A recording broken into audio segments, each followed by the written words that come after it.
फिल्मी कलाकार ते गायिका शहनाज गिल ने अपने अमृतसर दौरे दौरान पिंगलवाड़ा का दौरा किया और उन्हां नाल कुछ समा बिताया। शहनाज श्री दरबार साहिब विखे नतमस्तक हुई ते अदाकार बोमन ईरानी ने भी श्री दरबार साहिब मत्था टेकिया। शहनाज गिल बीते दिन अमृतसर पुजी सी। उसने मानावाला अते बस अड्डे नेड़े पिंगलवाड़ा केंद्र का दौरा किया। लगभग 3 घंटे विशेष बच्चियां अते पिंगलवाड़ा विच दाखिल होर औरतां अते मरीजां नाल रही। अपने दोस्त सिद्धार्थ शुक्ला की मौत मगरों वो पहली बार जनतक तौर ते सामने आई है। शहनाज ने अपने सोशल मीडिया खाते विच लिखा है कि उसने पहला ही पिंगलवाड़े आउण दा प्रोग्राम तय किया सी पर आ नहीं सकी सी।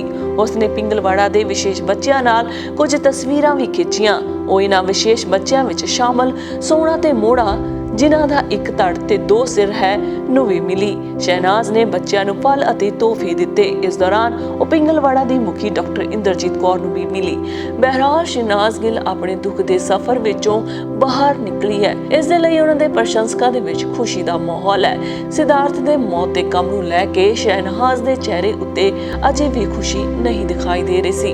ਇਸ ਤਰ੍ਹਾਂ ਲੱਗ ਰਿਹਾ ਸੀ ਕਿ ਸ਼ਹਿਨਾਜ਼ ਦੇ ਚਿਹਰੇ ਪਿੱਛੇ ਇੱਕ ਵੱਡਾ ਗਮ ਛੁਪਿਆ ਹੋਵੇ ਤੇ ਉਹ ਆਪਣੇ ਦੁੱਖ ਨੂੰ ਲੁਕਾਉਣ ਲਈ ਹੱਸ ਰਹੀ ਹੋਵੇ। ਪਰ ਸ਼ਹਿਨਾਜ਼ ਨੇ ਆਪਣੇ ਆਪ ਨੂੰ ਉਹਨਾਂ ਸਾਰੀਆਂ ਚੀਜ਼ਾਂ ਤੋਂ ਪਾਸੇ ਰੱਖ ਕੇ ਜਨਤਕ ਹੋਣ ਦਾ ਫੈਸਲਾ ਕੀਤਾ ਜੋ ਕਿ ਸ਼ੁਭ ਸੰਕੇਤ ਹੈ।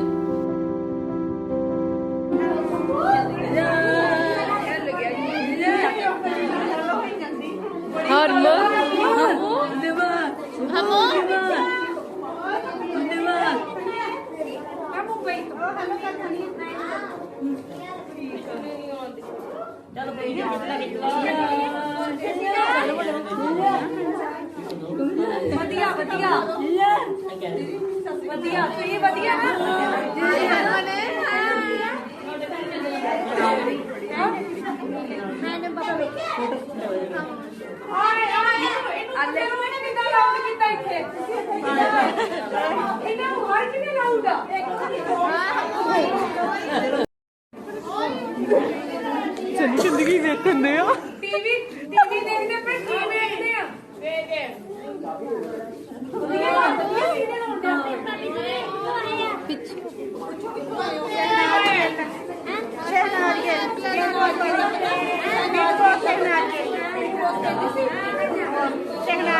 अरमने